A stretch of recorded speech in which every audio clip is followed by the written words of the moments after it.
तैयारियां बड़ी जोर शोरों पर थी, लेकिन उनसे एक भूल हो गई। उस समय के बहुत बड़े ऋषि माने जाते थे महर्षि उद्दालक। महर्षि उद्दालक को निमंत्रण देना भूल गए। लेकिन बात ऋषि उद्दालक तक पहुंची कि महर्षि याज्ञवल बहुत बड़ा यज्ञ कर रहे हैं राजा जनक। तो महर्षि उद्दालक ने एक बार तो सोचा कि मुझे राजा के यज्ञ में जाना चाहिए, नहीं जाना चाहिए। मन में विचार आया कि राजा ने मुझे निमंत्रण तो भेजा ही नहीं, जनक ने सबके पास निमंत्रण भेजा, लेकिन मुझे तो भूल गए। एक बार थोड़ा सा अपने मन में अहंकार जागृत हुआ, लेकिन अगले क्षण अपने आप को संभालते हुए मन में विचार आया कि कुछ ऐसे भी स्थान होते हैं जब बिना बुलाए भी जाना चाहिए। जैसे यज्ञ हो, धार्मिक कार्यक्रम हो, सत्संग हो, इसमें निमंत्रण की प्रतीक्षा नहीं करनी चाहिए, व्यक्ति को स्वतः चला जाना चाहिए। तो महर्षि उद्दालक चल देते हैं राजा जनक की दरबार की तरफ। और जब राजा जनक के दरबार में पहुंचे तो राज दरबार सजा हुआ है, यज्ञ की तैयारियां जोर शोर पर थी। महर्षि याज्ञवल्क्य भी बैठे हुए हैं। महर्षि उद्दालक को जब राजा जनक ने देखा तो बड़े अपना प्रायश्चित किया, भूल सुधार की कि मेरे से बड़ी भूल हुई, मैं आपको निमंत्रण देना ही भूल गया, लेकिन फिर भी आप आ गई, आपकी बड़ी महानता है। महर्षि उद्दालक ने राजा जनक को आशीर्वाद दिया, कहा कि आप बहुत अच्छा काम कर रहे हैं, बहुत अच्छी बात है, लेकिन राजन आप यज्ञ तो बड़े बड़े करते कराते रहते हो, लेकिन क्या इस यज्ञ को आज तक समझ पाए हो? राजा जनक ने कहा, ईश्वर यदि मेरी समझ में नहीं आता तो फिर यज्ञ करता ही क्यों? समझता हूं तभी तो करता हूं। तो महर्षि उद्दालक ने कहा, राजन अगर आप यज्ञ को समझते हैं तो मेरे 3 प्रश्नों का जवाब दो। मैं आपसे 3 प्रश्न करूंगा, आपका उत्तर दीजिए मुझे। जब प्रश्नोत्तर की बात आई तो राजा जनक थोड़े से डर गए। ऋषियों का बड़ा सम्मान करते थे, हालांकि बहुत बड़े विद्वान थे, कोई साधारण नहीं। लेकिन एक क्षत्रिय राजा और एक ऋषि ब्राह्मण कैसे वो सामने वाद विवाद कर सकते हैं? इसलिए राजा जनक ने अपने आप को रोका और क्षमा मांगी कि महाराज, मैं तो एक सामान्य सा किंचन हूं, मैं भला आपके प्रश्नों का क्या जवाब दूंगा? तो महर्षि उद्दालक ने कहा, यदि आप मेरे प्रश्नों का जवाब नहीं दे सकते तो आपके यज्ञ के जो ब्रह्मा हैं उनका नाम बताओ, मैं उनसे प्रश्न करूंगा। महर्षि याज्ञवल्क्य साथ में बैठे हुए थे। राजा जनक ने कहा, ये महर्षि याज्ञवल्क्य मेरे यज्ञ के ब्रह्मा है, इन्हीं के निर्देशन में यज्ञ पूरा होना है। तो महर्षि उद्दालक ने कहा कि ऋषिवर, फिर आप मेरे प्रश्नों का उत्तर दीजिए। महर्षि याज्ञवल्क्य ने कहा, पूछो क्या पूछना चाहते हैं। तो महर्षि उद्दालक ने जो प्रश्न पूछे वो प्रश्न बड़े गंभीर हैं और अपने जीवन से संबंधित हैं। हम लोग वस्तुतः यज्ञ तो करते हैं, लेकिन यज्ञ का मतलब क्या है ये नहीं जान पाते। तो 3 प्रश्न किया कि यज्ञ का प्राण क्या है, यज्ञ की आत्मा क्या है, और यज्ञ का सार क्या है। किंचित यज्ञस्य आत्मा, इस यज्ञ की आत्मा क्या है? जिस प्रकार से हमारा ये शरीर है और इस शरीर के अंदर आत्मा है या नहीं है, इस शरीर का अधिष्ठाता आत्मा, उसी प्रकार से हम लोग ये यज्ञ करते हैं, यज्ञ का भी एक आत्मा होता है। तो महर्षि उद्दालक ने कहा, किंचित यज्ञस्य आत्मा, इस यज्ञ की आत्मा क्या है? तो महर्षि याज्ञवल्क्य ने बड़ा प्यारा सा उत्तर दिया, कहा, स्वावाड्व यज्ञस्य आत्मा। हम लोग जब मंत्र पाठ करते हैं, आहुति छोड़ते हैं, तो आहुति छोड़ते समय वाक्य बार बार दोहराते हैं, स्वाहा स्वाहा। बहुत से ऐसे भी याग होते हैं जहां पर स्वाहा ना बोल करके बहुक्षट कह करके आहुति छोड़ी जाती है। पौराणिक लोग उसको बहुखट भी बोलते हैं, उच्चारण दोष के कारण। तो कहा, ये बहुक्षट कहो या स्वाहा को, बात एक ही है। तो कहा, ये जो स्वाहा बोलते हैं, मंत्र बोलने के बाद जब आहुति छोड़ते हैं, तो स्वाहा जो है ये यज्ञ की आत्मा है। अब ये स्वाहा शब्द कितना गंभीर है, कितना व्यापक है और कितना विशद एक अर्थ भी अपने आप में बैठा हुआ है। ऋषि कहते हैं ये यज्ञ की आत्मा, स्वाहा यज्ञस्य आत्मा। कैसे यज्ञ की आत्मा, इसका मतलब क्या है? हम लोग स्वाहा स्वाहा तो बहुत बोलते हैं, बहुत बोलते हैं, हर मंत्र की बात बोलते हैं। क्या हमको स्वाहा का अर्थ पता है? स्वाहा का भाव पता है? समर्पण और ऐसा याद करना किसी विद्वान से, स्वर का समर्पण स्वीकार करना। अच्छा, ठीक है। आप भी हमारे मनोज जी भी अच्छा उत्तर दे रहे हैं। हमारे यजमान, आपका शुभ नाम? विष्णु जी भी ठीक बोल रहे हैं। हमारी बहन जी भी बैठी है। सबके अपने अलग अलग होता है। स्वाहा का अर्थ आप पढ़ना चाहते तो ऋषि दयानंद को पढ़ो। आज समाज में स्वाहा का अर्थ को बड़ा गड़बड़ लिया जाता है।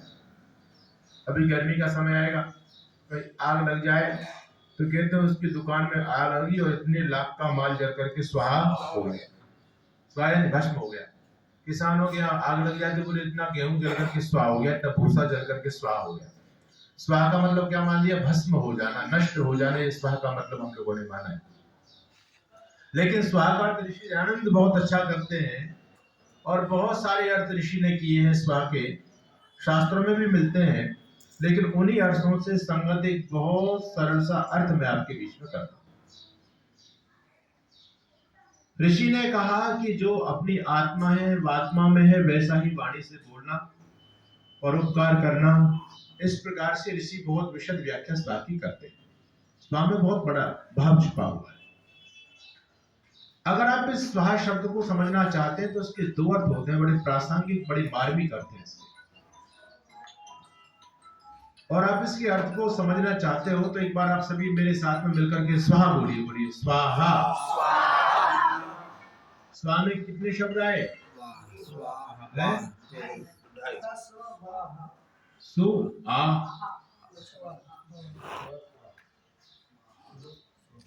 अगर इसके अर्थ को आप समझना चाहते हैं तो स को हटाओ, सु को हटाओ, क्या बचा? आ। ये स्वाहा का पहला अर्थ। इसका भाव ये है कि जब भी आप अपने जीवन में किसी दीनहीन, जरूरतमंद, दुखिया को देखो तो आपकी वाणी से आह निकलनी चाहिए। देखो, आपने यज्ञ में कितनी आहुति डाली, ये ठीक है, इसका लाभ मिलेगा, पर ये ज्यादा महत्वपूर्ण नहीं है। आप यज्ञ में कितने आए, कितने समय आए, ये महत्वपूर्ण नहीं है। महत्वपूर्ण ये कि यज्ञ आपके जीवन में कितना आया। हम बार बार स्वाहा बोलते रहे, स्वाहा बोल करके आहुति छोड़ते हैं, लेकिन ये स्वाहा हमारे जीवन का अंग नहीं बन पाया तो फिर ज्यादा इसका अर्थ, ज्यादा इसका लाभ होने वाला नहीं। तो स्वाहा का पहला अर्थ है आह, और आह का मतलब आप लोग जानते हैं, किसी के दुख में शरीक होना, यही मानवता है। हमारे कवि कहते हैं कि भूखा प्यासा पड़ा पड़ा पड़ोसी, तूने रोटी खाई क्या? दूसरा व्यक्ति भूख प्यास में परेशान है और हम आराम से माल उड़ा रहे हैं, तो क्या यही मानव जीवन है हमारा? यज्ञ जीवन है हमारा? यज्ञ तो दूर समर्पण सिखलाता है, यज्ञ तो त्याग सिखलाता है। और यज्ञ करने के बाद भी ये त्याग और समर्पण का अभाव हमारे जीवन में नहीं आए तो यज्ञ बेकार है। इसलिए हमारे ऋषि महर्षि कहते हैं कि हम इस यज्ञ में आते हैं, इस यज्ञ को भी अपने जीवन में ले आओ तो जीवन का कल्याण हो जाएगा। हमारा जीवन यज्ञ में बनना चाहिए, और ये यज्ञ में जीवन बनना, एक वेद का मंत्र आता है। वेद का मंत्र बड़ा प्यारा सा भाव लेकर के इस बात को, इस अर्थ को कहता है। देखो, ये यज्ञ है, ये भौतिक यज्ञ है, इसका अपना एक लाभ है। जो द्रव्यों से, घी सामग्री आदि मिष्ठान से मेवा डाल करके जो यज्ञ किया जाता है, इस यज्ञ का अपना लाभ है। लेकिन कहते हैं अस्तुनु तस्मात् ऊर्जियो, इससे भी बड़ा एक यज्ञ है। यत् पुरुषा यत् हविषा, यत् पुरुषा हविषा, यत् द्रव्येण हविषा पुरुषम अतन बताइए। वेद का मंत्र है, अभी पूरा स्मरण नहीं आ रहा है। तो उसमें कहा अस्तुनु तस्मात् ऊर्जियो, जो हम ये द्रव्यों से यज्ञ करते हैं, इस यज्ञ से बड़ा भी एक यज्ञ है। हव्येण ईजने, जो विशेष हव्य, विशेष सामग्री उसमें डाली जाती है। वो सामग्री एक ही सामग्री नहीं है, उसमें अपनी आत्मा को हवि बनाना पड़ता है। ये श्रद्धा रूपी आहुति, श्रद्धा रूपी घी है। इससे जो यज्ञ किया जाता है उसको कहते हैं जीवन यज्ञमय, जीवन रूपी यज्ञ। वेद का मंत्र कहता है प्राणो यज्ञेन कल्पताम, चक्षुर यज्ञेन कल्पताम, मनो यज्ञेन कल्पताम, वाग यज्ञेन कल्पताम, श्रोत्रोम यज्ञेन कल्पताम। तो इन सारी की सारी चीजों से हम यज्ञ करें, यानी ये सेवा और परोपकार के लिए होनी चाहिए। इनका सबसे बेहतर उपयोग ही इनके द्वारा यज्ञ है। भद्रम कर्णेभिः शृणुयाम देवाः, भद्रम पश्येम। आंखों का यज्ञ क्या है? इस आंखों से अच्छा से अच्छा देखना, कोई बुरा नहीं देखना, ये आंख का यज्ञ है। कानों से अच्छा सुनेंगे, कान का यज्ञ है। हर इंद्रिय का बेहतर उपयोग उसका यज्ञ है। तो ऋषि कहते हैं कि आह हमारे जीवन का अंग होना चाहिए। किसी दीन दुखी दरिद्र को देखो, ये छोटा मोटा यज्ञ नहीं है। कहते हैं एक कहानी मुझको बहुत अच्छी लगी, मैंने कहानी पढ़ी। एक बुढ़िया माँ रहती थी, और बुढ़िया माँ का एक ही बेटा वो शहर में कमाने के लिए चला गया। कई साल पहले गया, वृद्धा थी, काफी उम्र हो गई थी, गांव में छप्पर है उसका अपना, एक छप्पर में रहती। बेटा माँ से पैसा भेजता था हर महीने माँ के खर्चे के लिए, और एक डाकिया हर महीने पैसा देने के लिए आता था, मनी ऑर्डर किया करता था बेटा। बहुत लंबा सिलसिला चलता रहा। जब वो डाकिया हर महीने 1,000 रुपए लेकर के आता था तो वो बूढ़ी माँ उससे बार बार जिद करती थी कि मेरे बेटे से भी बात करा दिया कर। अनपढ़ थी, उसको नहीं पता, वो समझती थी कि मनी ऑर्डर क्या होता है, मेरा बेटा ही इसको पैसा दे करके भेजता। बोले मेरे बेटे से भी बात करा दिया। डाकिया कहता है कि माँ तू क्या समझती है, मेरा काम केवल पैसा लाना है, बात करना नहीं है, और ये फोन में भी खर्चा होता तो बार बार मेरे पीछे पड़ी रहती। लेकिन वो बूढ़ी माती कहती है बेटा कोई बात नहीं, तेरे फोन में जितना खर्चा होगा पैसा मेरे से ले लिया कर, पर मेरे बेटे से 2 बात मेरी करा दिया। अस्तु कोई बात नहीं, डाकिया भी बड़ा भावुक था, वो फोन लगाता और 2 मिनट बात करा करके वो बूढ़ी माँ फोन वापस कर देती और अपना काम करके चला जाता। एक बार वो डाकिया डाक देने आया, उसको पैसे देने आया, उसने फिर वही अपनी जिद दोहराई कि मेरे बेटे से बात करा दे। वो नहीं मानी तो डाकिया ने 2 बात करा करके जैसे ही अपनी साइकिल उठाई और तो पीछे एक व्यक्ति ने उसके कंधे पर हाथ रखा और कहा भैया आप यहाँ कैसे? तो उसने कहा मैं तो भाई साहब मेरे तो काम ही है, पैसा देने आया था, बूढ़ी माँ का मनी ऑर्डर देने आया। उसने कहा आप बताओ आप कैसे यहाँ पर आए? तो कहता है कि मुझको तो इस गांव में काम था इसलिए मैं आ गया, लेकिन मुझे एक बात बता, तू अभी मेरे से जो बात बता रहा था, मेरे से एक बूढ़ी माँ की बात करा रहा था और मेरे से तू पहले कह करके आता है कि भाई साहब मैं एक बूढ़ी माँ की आपसे बात कराऊंगा, आप उसका बेटा बन करके बात कर लेना, क्या ये यही बूढ़ी माँ है? उसने कहा हाँ यही बूढ़ी माँ है। बोले कौन है? डाकिया कहता है ये मेरी माँ है। वो व्यक्ति कहता तेरी माँ नहीं है, तेरी माँ नहीं, तेरी माँ तो कब की मर गई, तू सत्य बता ये क्या मामला है तेरा? उस डाकिया ने बताया कि भाई साहब मैं आपको क्या बताऊं, ये बूढ़ी माँ विधवा है, इसका एक ही बेटा था, इसका बेटा कई साल पहले शहर में व्यापार करने के लिए, काम करने के लिए चला गया। हर महीने इसका बेटा अपनी माँ के लिए 1,000 रुपए का मनी ऑर्डर किया करता था। काफी मैं डाकिया हूं, मैं मनी ऑर्डर लेकर के आता था, काफी लंबे समय तक मैं मनी ऑर्डर लाता रहा, लेकिन एक बार इसके बेटे का मनी ऑर्डर नहीं आया, इस बूढ़ी माँ के नाम से पत्र आया, और वो पत्र इसके बेटे के द्वारा लिखा नहीं था, इसके बेटे के मित्र ने पत्र लिखा था, और उस पत्र में लिखा था कि माँ तेरा बेटा आकस्मिक किसी बीमारी के कारण मृत्यु को प्राप्त हो गया, अब वो दुनिया में नहीं। मैंने जब पत्र पढ़ा तो मैंने इस पत्र को इससे छुपा लिया, अगर मैं इस पत्र को इसको दिखा दूंगा तो बेटा तो मर गया, ये भी मर जाएगी पुत्र को। मैंने इस राज को छुपा लिया, इसको राज ही रहने दिया, लेकिन यदि समय पर इसको सहयोग नहीं मिलता तो ये तो बड़ी परेशान हो जाती, इसका जीवन कैसे चलता है इसको फिर भी पता चल जाती। तो मेरी माँ से कुछ साल पहले दुनिया से चली गई, मैं भी अपनी माँ के लिए कुछ सहयोग भेजता था महीने में। मैंने संकल्प किया कि आज से मैं सहयोग इसी को करूंगा और इसको अपनी माँ मानूंगा। तो हर महीने जो मैं अपनी माँ के लिए पैसा भेजता था वो पैसा लेकर के मैं आ जाता हूँ। मैंने आज तक इसको नहीं बताया कि ये पैसा मैं दे रहा हूँ, तेरा बेटा नहीं दे रहा है, इसको पता नहीं कि तेरा बेटा भी दुनिया से चला गया है, और ये हर महीने बात करने के लिए जिद करती है।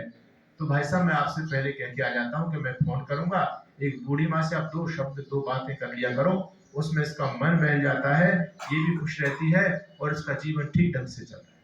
मुझे बताओ क्या एक कम यज्ञ है? कितना बड़ा यज्ञ, मैं समझता हूँ इस यज्ञ में आहुति देने से बड़ा वो यज्ञ है। इसलिए हमारे ऋषि लोगों ने कहा अपने जीवन को यज्ञ में बनाओ, अपने जीवन को सेवा में, त्याग में, तप में बनाओ, ये एक यज्ञ है, इसको कहते हैं आत्मयाजी बनना। तो आप अपने जीवन का एक संकल्प ले लो भाई, परमात्मा ने आपको सामर्थ्य दिया है, शक्ति दी है, तो शक्ति को अच्छे लोगों में लगा। और हमारे आदरणीय मनोज जी कह रहे थे कि दान करें कहाँ, हालांकि ऐसी बात नहीं है, ऐसी बात नहीं है कि समाज में आज भी दान के पात्र नहीं रहे, खूब है लोग, लेकिन बहुत से लोग बहानेबाजी कर लेते हैं जी अब क्या करें, अब तो कोई पात्र बचा ही नहीं, किसको हम दान दें? दान पात्र को ही देना चाहिए, सुपात्र को दिया हुआ दान दाता को भी तारता है और सुपात्र भी तर जाता है उसको लेने, लेकिन कुपात्र को देंगे तो मामला गड़बड़ हो जाएगा। लेकिन बहुत सारी चीजें ऐसी हैं, आप विद्या के निमित्त दान कर रहे हो, जो गुरुकुल चल रहे हैं, गौशालाएं चल रही हैं, जहां पर धन की बहुत ज्यादा आवश्यकता है, आप